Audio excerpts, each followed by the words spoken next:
radio show with your host, Lonnie Clark. We stand together and accept that we now live in a world transformed by Fukushima. Monday, Wednesday, and Friday from 8 a.m. to 9 a.m. Pacific Standard Time here on UCY.TV radio. We relentlessly engage every ear that listens. We expose and confront the complete lack of accountability for the nuclear industry. Consider social engineering programs who view our bodies, minds, and souls as assets on a balance sheet. We discuss vital current issues, interview activists, and engage our audience in an effort to allow all voices to be heard. The Age of Vision radio show creates a venue that all will choose. We encourage our listeners to reclaim their power and their courage to take action and save our planet from the ravages of greed and indifference. Our actions matter. Every voice matters. We remind our listeners that happiness is resistance.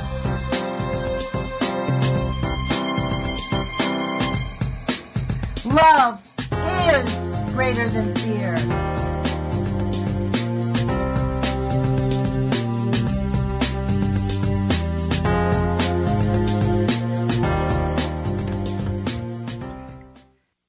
Good morning, UCY.TV radio listeners. This is Lonnie Clark with the Age of Fission radio show. Today is August 15th, 2017. It's 8 o'clock here on the West Coast. Thank you for joining us. Today we have with us Heide Lambert, and I mentioned that to you yesterday, but Heidi wanted to ask Mimi Gurman to join us, and that's what we've done. So thank you both for joining us. I really appreciate you both being here. Thanks for having us. I love doing shows with Miriam and Lonnie and you. Yeah. So, we had scheduled to talk about how radioactivity actually affects our mental attitude, but it kind of goes hand in hand with the insanity of what is going on in our country. And actually, for me, I don't actually think it's anything new. I think what we're seeing is that Trader Trump has given them a voice. He continues to act as if white supremacy is a real thing.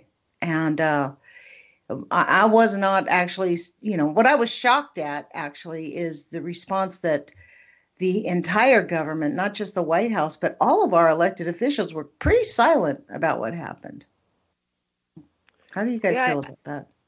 I don't watch the news, honestly, so I haven't seen much, but I do have lots of family who are from Virginia who have been very defensive and taking pride, I guess, in their governor. I guess the governor shamed Trump and blamed some of this on Trump, but it was interesting to me on how many people that are friends of mine from Virginia who were super defensive, super this is not us, these are other people, and they went into the fact that the guy who ran the people over was from Ohio, and my one friend, she just really was defensive. She's like, it was the first responders, it was the people here who were protesting, those are people who were from Virginia, but the counter protesters were from Virginia, but the people who were doing the white supremacist protest, a majority of those drove in for this protest.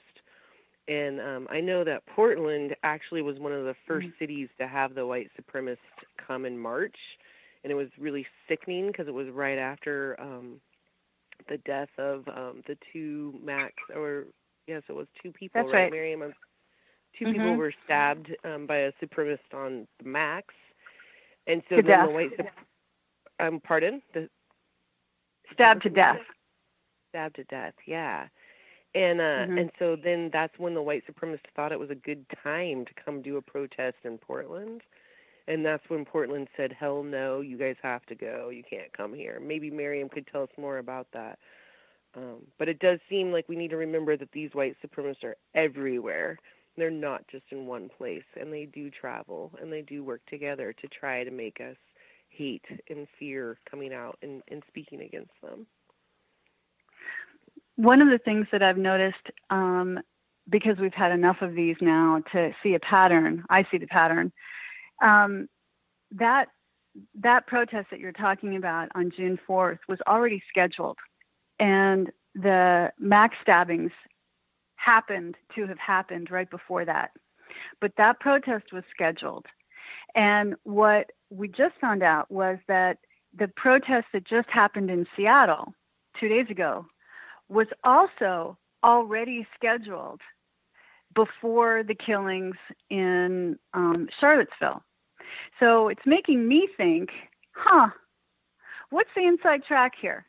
How come Patriot Prayer and Joey Gibson and Alan Puckett seem to know ahead of time that these other, events are taking place? This is just speculation on my, in my head. Is there word within the white supremacist railroad that a death is probably going to go down? And so they plan these things for right after it happens. And I don't know, but isn't that weird that Joey Gibson had 2 different rallies planned right after major, not like any death isn't major, but murders happened? I find that odd. Well, maybe he just had it planned anyways, Mimi. Maybe he just had it planned. Maybe he did had have planned it it. planned. But I mean, maybe he had it planned. Maybe they didn't know about the deaths. But look, they went there with urine in bottles. That's what I heard that reported on television. They moved it was early in the morning. I had here on the West Coast. It was 9, 10 o'clock or something like that. And I just clicked on the TV to see what they were lying to us about. And there was this fight going on, right? This conflict. That was before they moved the journalists out. It was right when the journalists were being moved out. And they came on and said, well, we have to go. We got to leave. And then they came back and they said, well, they moved us out for health reasons because there was urine being thrown on us. Urine means they went there with urine in bottles. And interestingly enough, that part of the story was clipped out in subsequent news clips.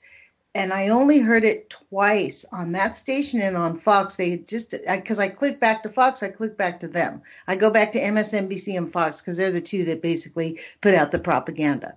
So usually you can tell what the action is going on. And actually, Fox actually does tell more of the truth, to be honest, when you really look at it. They get really into it. But so they went there with urine. Lonnie, unless they're lies. And I'm sorry to interrupt you, but it's just when you tell me this, I just feel like I know that I'm probably, a conspiratist. I've been told this my whole life, but for fuck's you know what though? When you're watching them, when you're watching people on television, when you're watching the crowd throw bottles with something flowing out onto the crowd, I mean, they had spray.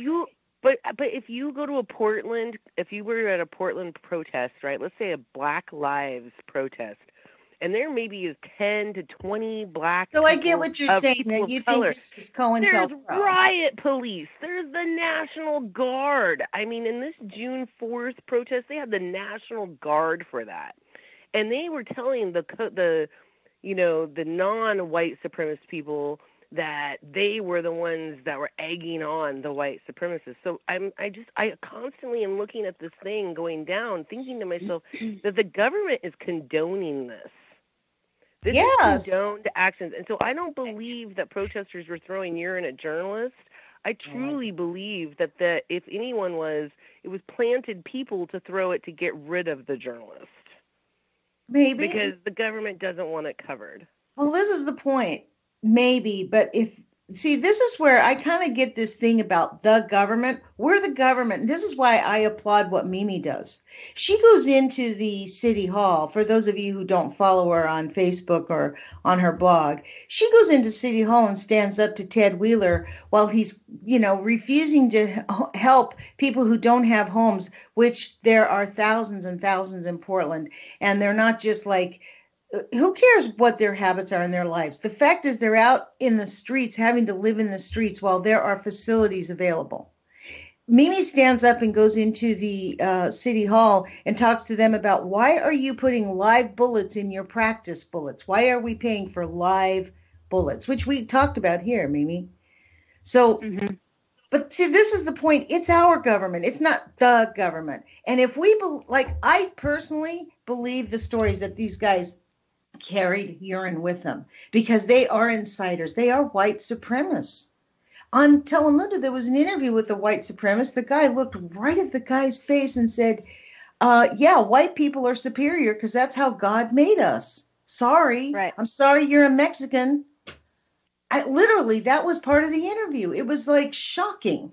Now, Trump actually believes this. There's video of him saying, yes, I believe in genes. I have the right genes. I'm the right person. I have it up here. I'm smart. I mean, honestly, the guy is dumber than dirt, and he believes he's like superior. It's a shock, but this is why Charlottesville happened, because the cops were told to, if those were black protesters, you think the cops would have been told to stand down? Well, that's where I'm at. You think that guy with the bat who had nails on the end of it would not have been arrested? Instead, he's walking proudly down the street with a bat with nails on the end of it, swinging it around, keeping people away from him, threatening the protesters that are standing up against him. I mean, this is the thing. What we have to confront is not just the violence. It's the superiority. It's the tough guys. We are a superior race. And we are superior because we're men. And right. It is extremely harmful. Look what they're doing to our planet. We originally talked about, our plan originally was to talk about the unseen effects of mental illness as caused by, the exposure to chemicals and nuclear. Tomorrow, my guest is Erica Dugan, whose family has been really, they are making their family life happy and healthy, but they have been really literally negatively impacted. The quality of their lives has been changed forever. Her children are sick. She and her husband are sick. They constantly have to fight their medical providers to get care because we have this attitude that white people are superior and we have a right to destroy the earth. That's kind of the bottom line. We don't need to be in harmony with the earth. That's like, a non-white thing. Let's be very clear. This is part of it. Destruction of the earth is part of the white supremacy. The colonization. Right. Well, moving into capitalism and corporatism, all of it. Mm-hmm. Destructionism. This is why I'm big on community rights. Like, I'm actively engaged here in Lane County attempting to get community rights. This week, I'm going to be calling up companies and asking them to endorse it because they think they have just enough signatures to get it on the ballot. But without community rights, we can't fight the corporations because we have a legal system that's here. We're not going to not have the legal system. If it all collapsed tomorrow, guess what? Somebody would create something. And it's not going to be for the benefit of the whole. Let's just be clear, right? This is why our Constitution is valuable, because it was kind of a framework that allowed us to grow as a people. Yeah, we came here and oppressed, murdered, death, killed our way across the nation. But there's no reason why people can't get behind honoring the treaties with the Native Americans, first and primary. That has to be, in my view, if you can't honor the first agreements you make, what kind of agreements can you agree if you say you're going to live by the Constitution? So for me, it's a lot about we are seeing we're not even at the denouement. We're reaching the climax of it all, but we haven't hit it yet because people refuse to clearly address that we need a policy change and we need a change of heart. We need humanity to allow itself to spring out. We need to be less tolerant. I honestly feel that way. I feel like we are way too tolerant of people who I agree. People being our government officials like Trump, Here, Trump's allowed to sit and talk about Muslims and refugees and how we don't want them here and building walls. Well, why doesn't he say that about the white supremacist? That's where I'm at. I want him to be saying that we don't tolerate hate in our country and that we don't tolerate hate towards one another. But he doesn't. He wants to incite hate. Look what he told the police officers. Don't worry about roughing them up, boys. Right. Mm-hmm. Have you seen the pictures of the people of color that are cops sitting there with Ku Klux Klan babies touching them? I mean, these boys aren't all white that were cops. and they had insane restraint as You far know as I'm what, though? concerned. What really needs to be addressed is it's not just uneducated white people. A lot of it is really a huge lot of it. Behind it, there's people that are normal, regular Americans, like accountants, police officers. Well, I mean, there's people that I wouldn't call police officers normal, regular people. I mean, I just have to say that. I don't think that they are normal, regular people at all. I think that they're violent. Probably, if their records were allowed to be used from their childhood, many are probably animal abusers. Many probably were the result of abuse themselves, and now they're on this fucking oppressive kick to oppress others, which is all they do 24/7, including their wives, and their own kids. We see that here. We see it everywhere, I mean, I just have to say that about cops. They're not normal. Right. Yeah, I agree with. See, I think, sure, but cops, no. Yeah. Right. Well, this is the thing. I just got like a little text from somebody on Skype that said, we don't tolerate hate, yet we back Israel and let Israel run our policy. And cops aren't black, white, brown, yellow. Cops are blue. Black and blue. That's what I tell you. They're black and blue, because this is my real feeling about cops. There is no good cop. You know why? Because there's a lot of bad cops. There's a few really horrible cops sparse through the whole thing, but they keep their trap shut and they protect the really bad cops. That makes you a bad cop. There's no good cop in this system that we have right now until we start seeing police officers held accountable for brutalizing the people that they are made to serve. That's right. That's my feeling. And unless every single person in the police force stands up and says, oh my God, we're outraged that you threw that kid to the ground and kicked him in the face. That's outrageous. And punching a woman in the face. We have video after video of cops punching women in the face. And those good cops that are around them all stay silent. So you're not a good cop. It's like people watching your neighbors beat the crap out of your kids. They go to school day after day with bruises on their body. You hear the screaming coming from their house and you do nothing. You're not a good neighbor and you're not a good person. Because as a victim of child abuse, I prayed to God that somebody would hear us and call the police. It never happened. So, you know what? This idea about a good cop, bad cop, I'm sorry, Michael, but I disagree. And yes, Israel is an arm of the industrial military complex. End of point. Yep. They started it to promote war, and it's doing a great job. So, and Michael, I know Michael, he's a gun defender. He likes Second Rights and Amendments and guns. We've had many thoughtful conversations. He has a great show called Primer Time, and his brother's in the service, and they talk. And it's a thoughtful show about gun ownership and responsibility and what all that means. That's not the issue about the industrial military complex. And I don't believe that we need to have arms to protect ourselves from the government. Still have not bought a gun either. But I want to say about the hate is hate. So I agree that hate is hate. And I have a friend who, she travels around the world and she has a really nice, fluffy life. I'm going to just say that. And she's white, and she doesn't like to talk about politics. And she says to me, I'm so upset about Trump and what happened in Charlottesville, because obviously he's incited this hatred and this anger, and, that this was permissible by our government. And I'm so sick about it. I feel like I should Facebook something. I'm going to Facebook about this. And, of course, for me, this was ridiculous, because I'm like, how could you not Facebook about this or talk about this or do anything about this? And so, because to me, doing Facebooking is nothing, quite honestly. That's not an action.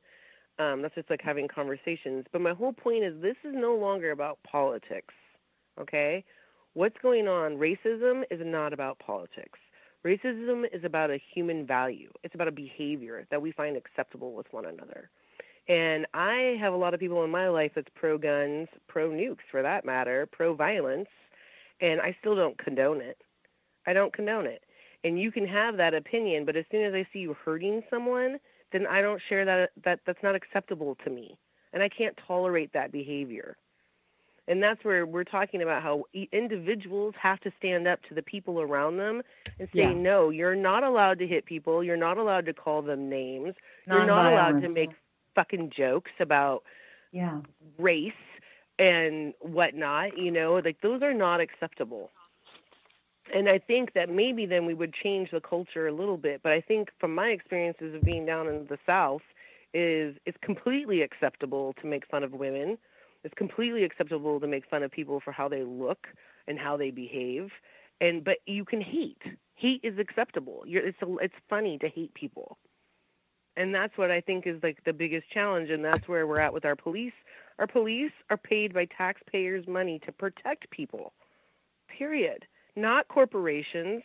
They're not supposed to protect people's money, but somehow we've lost our value, and now we're paying our taxpayers' money to buy bullets and tanks and all kinds of unnecessary machinery for our police officers who are supposed to be protecting the people, but instead have sold their souls and are protecting, say, Nike or Google or whatever freaking company is in your town that they're afraid the windows aren't going to get busted out.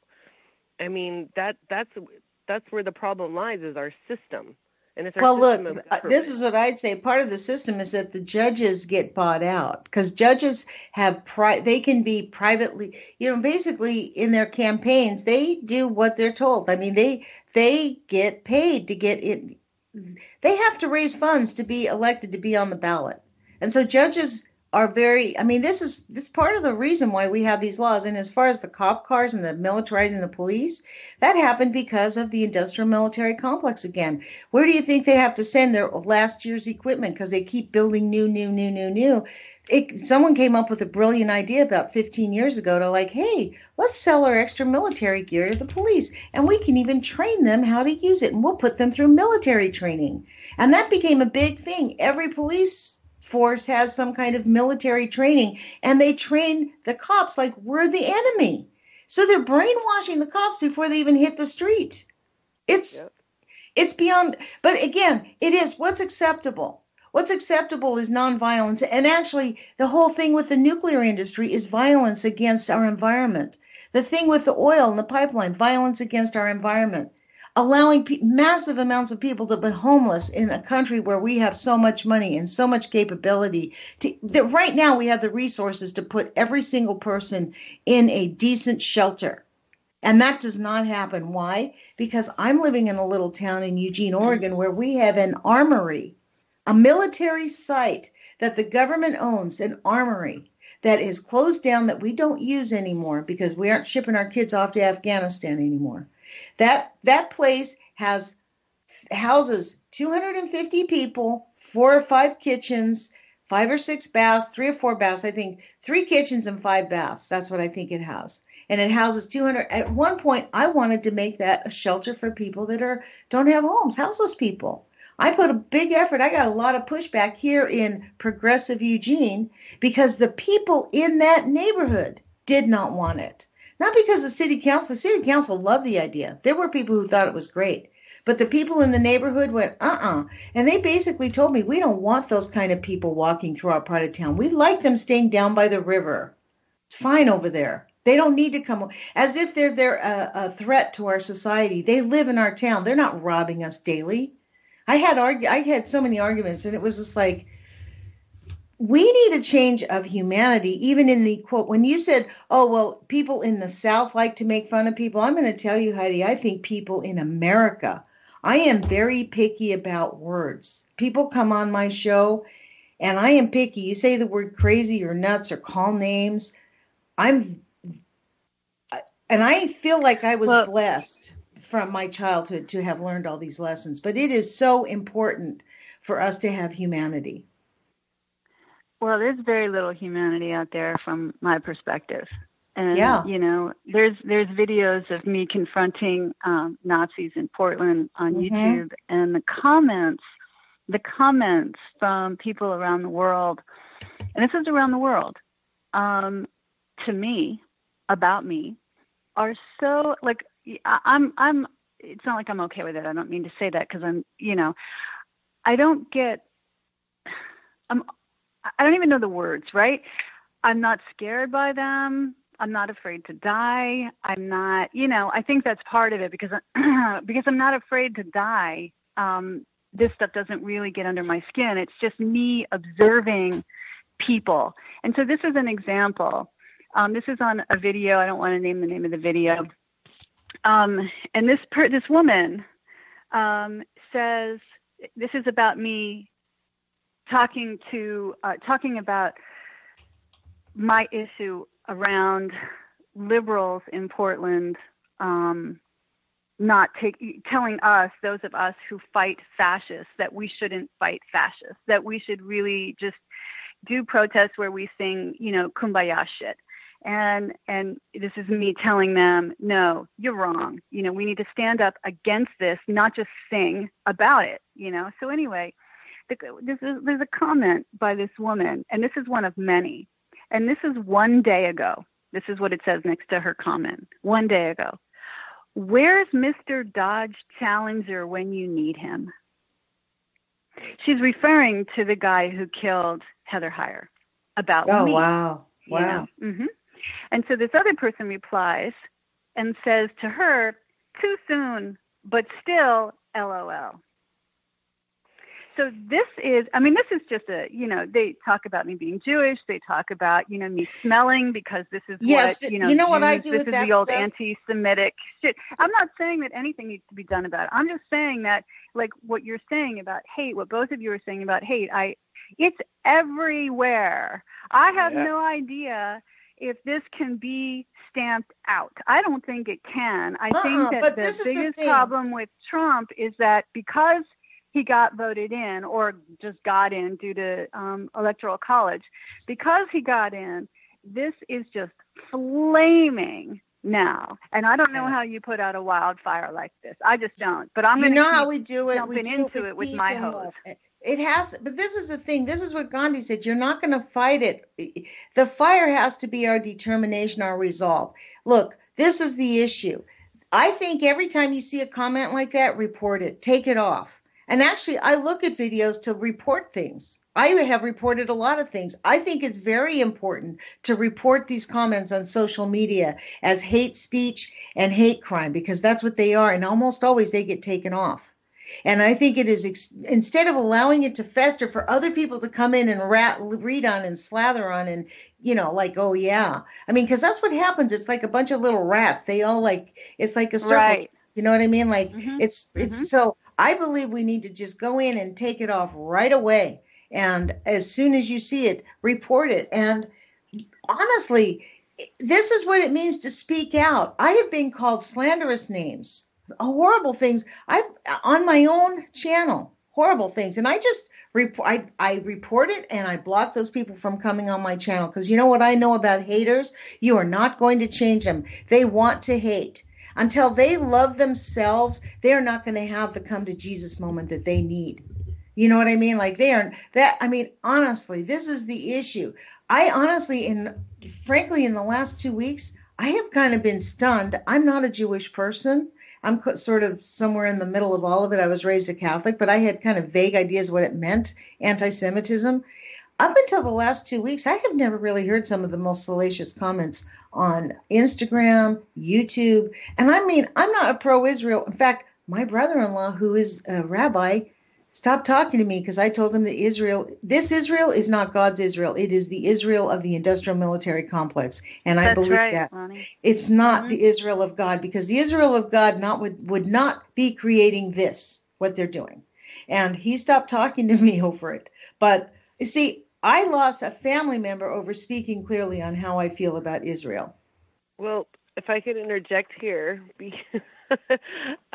you guys know I have lots of family from Eastern Washington, and and they are very justified in their lives, but some are very loving and accepting of me, and we can actually sit and have really great conversations. But one cousin in general, or specifically, he said that he would run me over if he saw me in the street. Did you report that to the police? No, I didn't report it to the police because this is my cousin. And I thought, how could you hate me? And so I confronted it and said, and to be honest, I think his post was that he condoned running people over, and that how dare us stop people in the streets. And my God. I was like, do you realize that this is me? I'm the one that goes out into the street. Did you report that to the Facebook? I mean, no, I didn't report it. I reported it to my other cousins. Wow. I reported it to him. I said to him, like, dude, what is? Yeah, I mean, this is our family, and this is my husband's from the South, and he talks about the Civil War because he's actually from West Virginia, and West Virginia was known as the brother against brother in the Civil War because one brother is a complete shithead and one isn't. And that is what's happening even today. Like, my husband can't even talk to his own brother because they differ so much in opinions about what happened in Charlottesville. And that's what I'm saying about my family. Like, it's not my brother, but my cousin was willing to say, I would run you over, because you have no business being in the road. When you're in the road, you're no longer my family member. You're an enemy. And I am like, dude, I'm in that road. All I want is a hug from you. Why can't you just stop your car and come hug me? Why do you got to go running me over? And that's the thing. What are you so afraid of that you need to go in your Challenger or your Dodge truck or whatever the heck you're driving and run people over? What merits that kind of hate? I don't get it. I honestly really cannot understand. White supremacy, my dear. Let's get back to the point of what this is. White fragility. That's white fragility, even though. Right. Right. Now we're talking white fragility. They're afraid to call other people equals. And I guess maybe I'm more confident in myself and my person that I feel that we are all equals. I work with children. I believe children are our equals. I can't stand how children are treated like second-class Americans. I mean, before this interview, I was telling Miriam how upset I was in my county. Lincoln County in Oregon State has 14 foster homes and over 100 foster kids. I have 22 foster kids that I see that have no placement. They have no home. These kids are expected to go home with a stranger to a hotel room and sleep, and then they get taken to school the next day. Then they get picked up. They go back to a different hotel room with a different caseworker and sleep, and then are expected to go to school the next day. These living situations are inhumane. Mm-hmm. So what we expect of each other is inhumane. That's why Miriam has gone so far to be active in Portland, because last winter and then in the summer, the conditions of the homeless were inhumane. And we're so busy criticizing other countries and criticizing other people's politics. People really need to take a look in the mirror. They really do. And they need to know what they feel good. All of those white supremacists marching with torches, they went home to girlfriends and wives. Where are those women now? Did they go to bed with them that night? If my husband went and marched like that, he wouldn't have a home to come home to. They all were probably proud of their spouses. They were probably really proud, having parties, thinking like, man, we made the news. We really upset those liberals. Like, that's this. They really think that we are this conversation is the problem. I mean, we're talking about mentally ill. This is why we have to assert the law. I keep going back to community rights and asserting the law. But even with the police officers, where is the movement to make, one of the big things against the immigration policy that they say that Trump wants to do is that it's going to prevent people from calling the police, because now even people who are battered won't call the police because they're afraid they're going to get arrested, right? So if that mentality actually, for me as a woman, the police really are the last people I would call if something happened in my house. I would call my neighbors. I would call the fire department. I would not call the police. I'm just going to tell you that straight up. There is no way I would call a police officer. That is inhumane. The inhumane treatment that people of color, that women, children in our country, we have a different life. Black people, they have to run a different life than white supremacists. So this thing in Charlotte is them just exercising their muscles. That's why you got that comment, Mimi, because people are exercising their comments like, oh, we just need one more, pretty soon this is going to be common. It makes me think, Miriam, of when we did the Hanford rally. When was that? 2012. Right. And remember when we did boobs out for Hanford or A15. Yep. And we did this. We couldn't get any press releases at all. No press coverage. And so we went, got a bunch of women together and went to downtown Portland during rush hour and painted, no nukes on our boobs and got tons of attention. And still, it was like 80% negative. And still, people could just talk shit. Nobody could. It made me start to realize that people are just trolls. It's easier to talk shit and make fun of and put people down. Mm-hmm. Well, there was one comment on that list of comments, hundreds of them. But one said, "Let's put her in the oven." And this isn't the first time I've seen that on these comments. So I said, I fucking dare you to say that to my face. Show up. Get the hell off your computer and show up, And that's how I feel about it. These people, Heidi, it's exactly what you just said. They're just trolls, man. And they perpetuate this, it's trollism, right? Like whatever.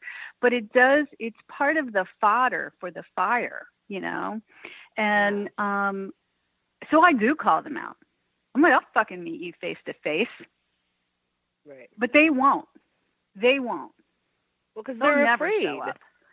Mm-hmm. And those who do show up, it's what happened with me a week ago, which is, before this video came out, when I did go to confront Joey Gibson and Alan Puckett and tell them directly, I am who got your job lost. I am the one who got you fired, Joey Gibson, which he completely denied ever working there, or ever being fired. But we know that he was. The company did say that, and then this last guy, Jacob Ott, we did a phone thing to his company. We found out he got outed, and a really dangerous guy. And Mimi, we got him fired. Those are both known neo-Nazis here on the West Coast. Mm-hmm. Okay, just for the background, for the people who don't know those names or know that story. And so you guys went after where they worked and demanded that they not have their jobs. Miriam, is that what happened? And we have, for me personally, in my efforts, I've gotten, with other people's help, 3 different people fired so far. We've only known about 3. So we're 3 for 3 right now. One had to shut his entire store down because we protested in front of his store. And that was in Lake Oswego. And so he's out of business completely. And that was his store. And he's a known neo-Nazi. And he would put Nazi slogans in his window on the main strip of Lake Oswego. Anyway, he's not there anymore because I said, wait a minute. What? There's a guy who he's a Nazi and he puts no, zero tolerance. So I just put a protest together and we went, Lonnie, and this guy got ran out of town. He's not there. Then there was Jacob Ott most recently. We found out through Rose City Antifa. If anybody wants to donate to Rose City Antifa, please do. They got Jacob Ott's information where he works. So we did a whole phone in telling them repeatedly who he is, who they've hired, and they needed to fire him. And we couldn't get confirmation. So I went to the business in Portland. I went upstairs and I spoke to the management and they said, he no longer works here. I said, did he work here? Yes, he did work here. He no longer works here. I said, did you fire him? He said, we can't tell you that legally, but he no longer works here. And then before that, it was Joey Gibson, who we found out was a realtor with a business that has branches all over Portland. And when I found that out, we went there and we put 3 women. We went there and we protested. And within 2 hours, he was fired. And now from Charlottesville, there's been, I think, 2 people so far who have been fired from their jobs. 1 is on the way out and 2 have already been fired because they've been identified, and those companies that they work for were called, and nobody wants to associate with them if you have a business. You know what? On Sunday, Mary Ng put out a video that there was a protest in Lake Oswego in support of the rally in Charlottesville.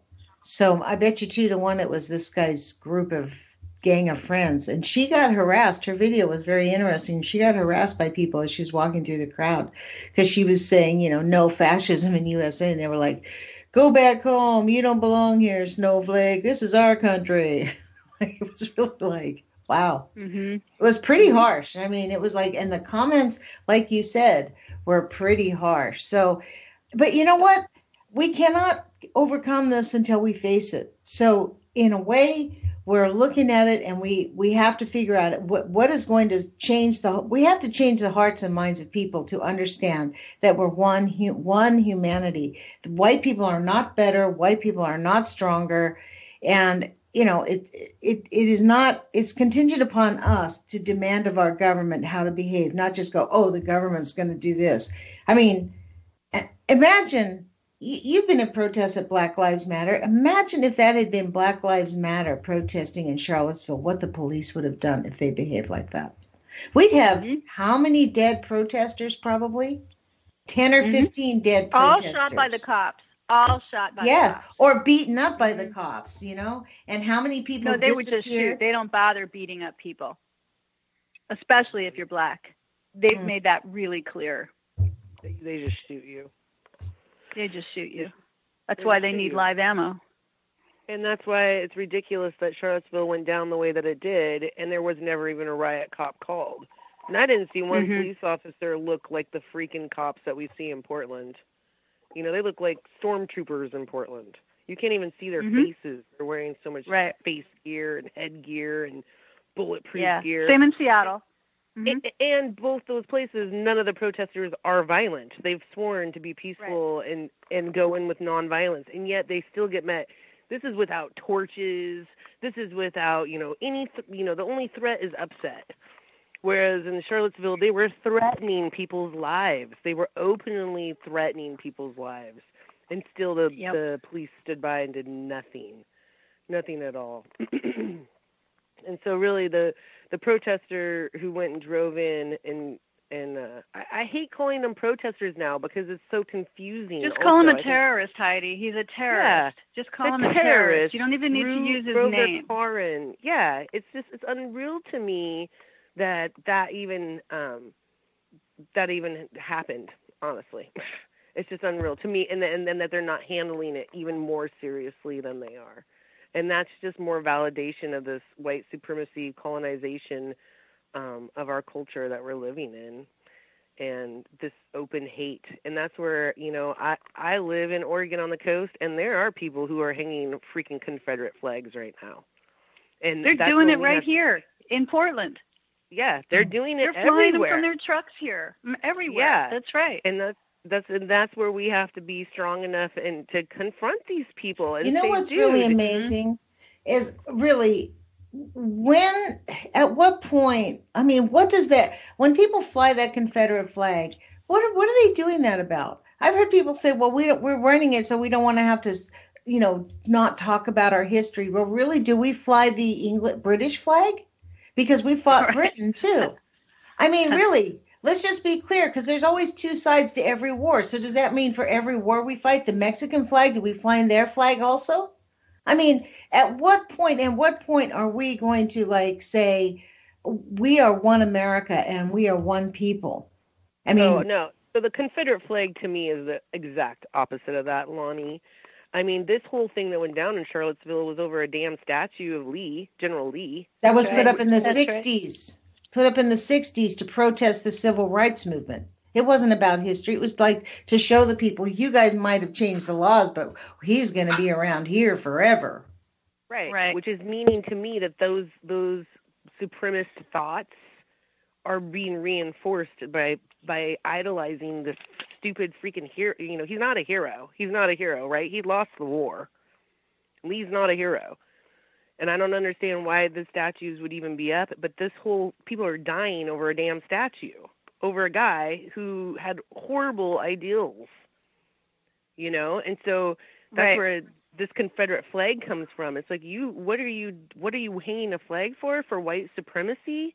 You know, and that's when we have to go to those people and say, take your flag down, dude. You don't get to have that flag. I believe in freedom of speech, but I do not believe in freedom of hate. And I do not believe in freedom of threatening people. You cannot go around and threaten people. When I see a Confederate flag, I feel threatened. It's threatening. That means to me that they do not value my life. That's right. And so that means that they're dangerous. That means those people are the people who, when I grew up, put people behind their cars and dragged them. Yeah. So that's a threat. That to me is just as dangerous as someone walking with a gun down the street, which I might remind you, most of these people are NRA pro-gun people. And you know what? Every person out there who says they believe in guns, I would really wish they would shoot themselves in the foot. And when they survive that, then let's talk. Because most of the people I know who are pro-guns have never been shot. And I personally, if you know me, had to go through a horrible trauma last year where my own brother was shot and nearly died, and it was only through miracles that he lived. And am I pro-gun? Hell no! I am not pro-gun. If someone's going to threaten me, I will kill them with my own bare hands. I don't need a gun. I don't think anyone needs guns.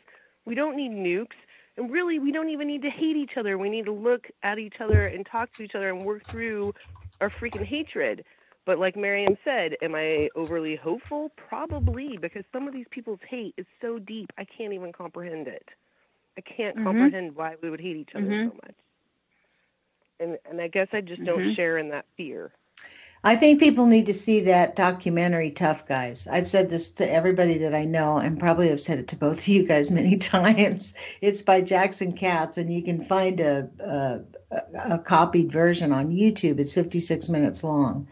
And it really, to his thesis, it was his thesis. He's an educator, and his question was, why do we have this culture that we have with these hypermasculine men, with this whole war machine? Why do we? It is an intentional thing, and what he discovered, it is intentional.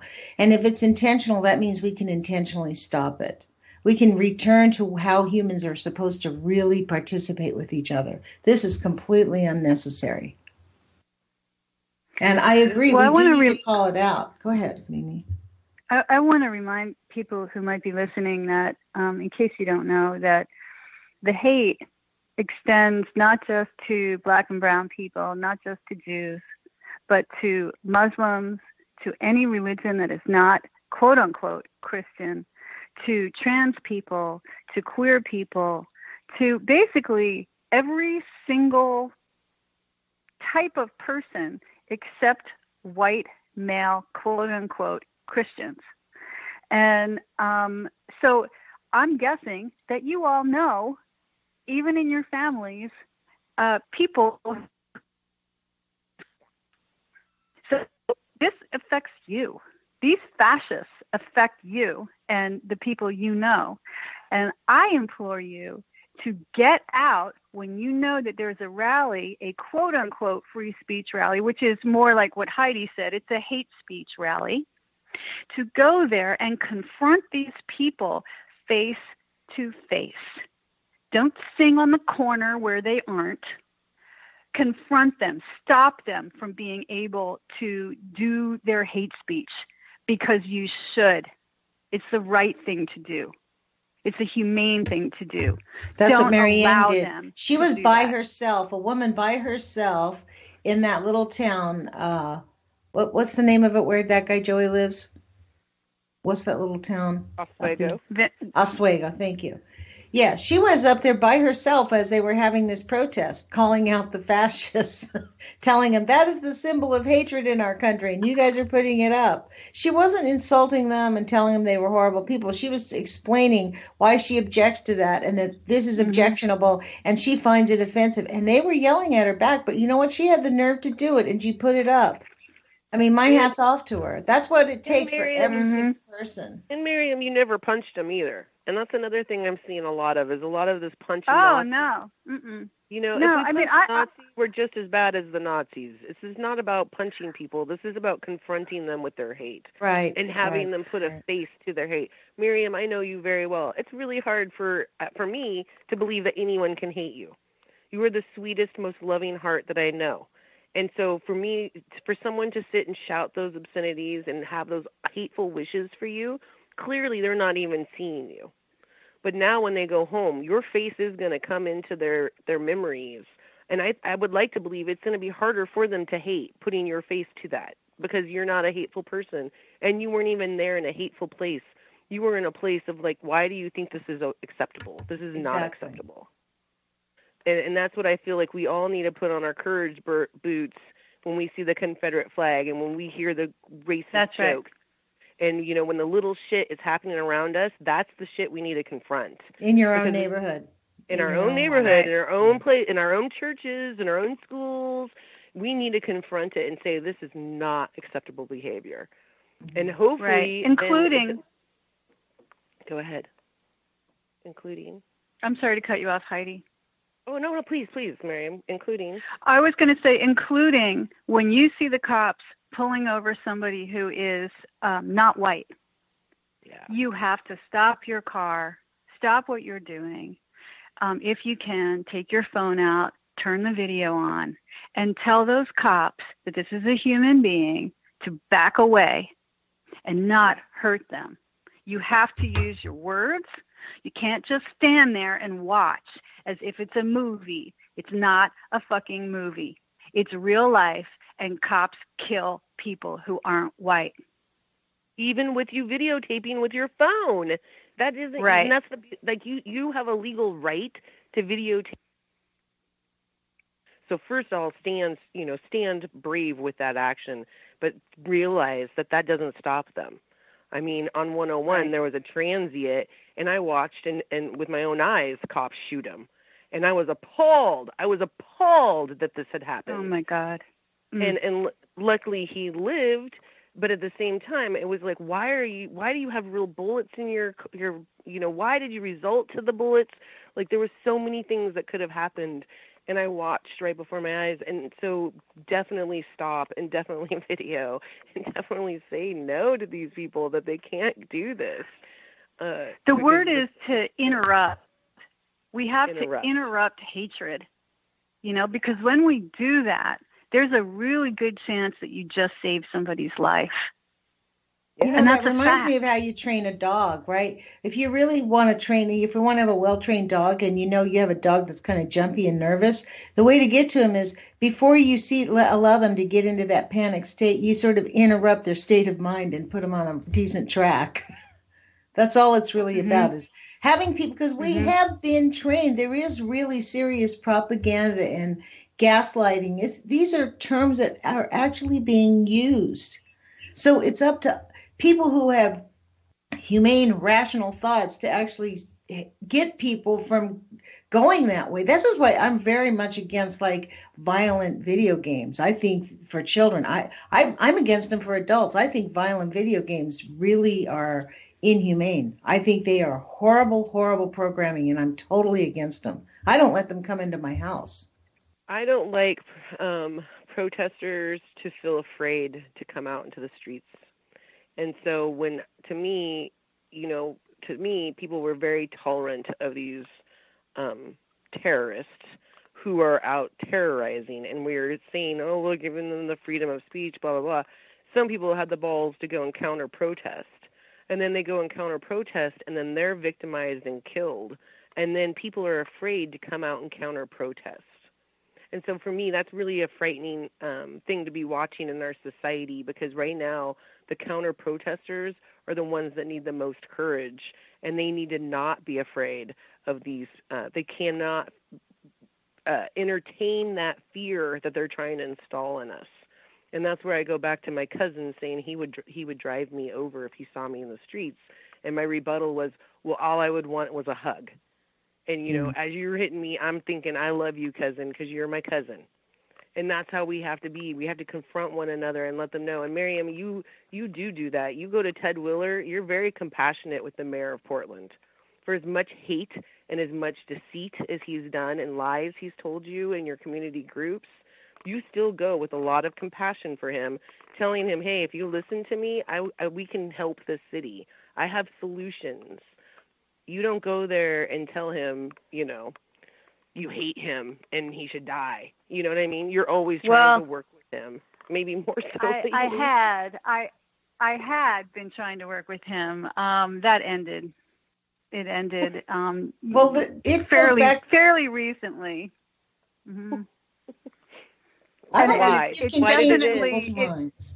It's ended because for many reasons, and we don't have time now, but that's a great show, I think, for some other time. Why not to love Ted Wheeler?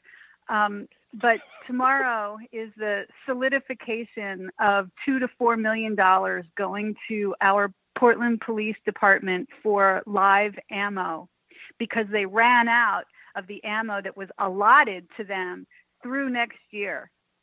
So now they're getting $2 to $4 million for live ammo, while we still have Nazi cop Kruger on the police force heading the vice department.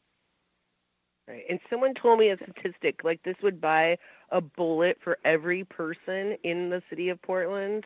There's not even 1 million people here. There's not even 1 million people here. You know how many people have been killed in Oregon? 700 and something thousand. 8 people have been killed this year. We're in the 8th month. That's one a month. In this year, I just looked it up, there are entirely 619 people killed by police since this year. The largest state is California. So this is not something that's even of an issue, and people of color are by far more killed. Well, actually not true. By race, it says 246, Black is 134, Hispanic 195, other 18, and 126 unknown. So out of 619, 246 are white. That's, more than half are people of color. The way they put the statistics makes people go, oh, look, whites are killed more often than, but you have to actually add up all those others because those are all non-whites, right? Yeah, that's just like messed up statistics. This is how they use things like this. This is where the Nazis and actually the neo-Nazis and the white supremacists, this is where they get their twisting people's brains. Go look it up. Even the Washington Post says that the more whites are killed than anybody else. That's actually not true. You have to actually think about what. So not true. No, not true. It's not true. So we have about a minute left, you guys. This has been a pretty interesting conversation. I want to thank you for it. Do you guys want to have any actions that you want to get people involved in, or anything that people should know about? Miriam, tell more about City Council tomorrow. Let's ask some folks to join you tomorrow. Sure. City Council in Portland, it starts at 9:30 in the morning. The agendas can be found online at Portland City Council. And you can call, just Google it, Portland City Hall, and call the mayor and tell him that he really sucks. He's a dangerous man. He's a white supremacist. He is a Nazi lover, sympathizer, who is now about to give $4 million to the cops for live ammo. Voice your disgrace to him directly. That would be my action. It's I've been told that live ammo is normal for police departments now because they need to be able to study the impact. Yeah, maybe they should learn how to use their voices and say no before they start shooting people. Well, this is the thing. $4 million is a lot. You're telling me they can't get by with $2 million, and we can give $2 million to the people who are sleeping on the streets in Portland, even if you want to negotiate. That's an unreasonable number while you have people sleeping on the streets in Portland. They're using the number 2 million as the number that they're giving to the cops for live bullets, but it's truly 2 to 4 million, which means it's 4 million. So that's... Put your courage feet on, you guys. Thank you guys for this great conversation. Talk to you tomorrow.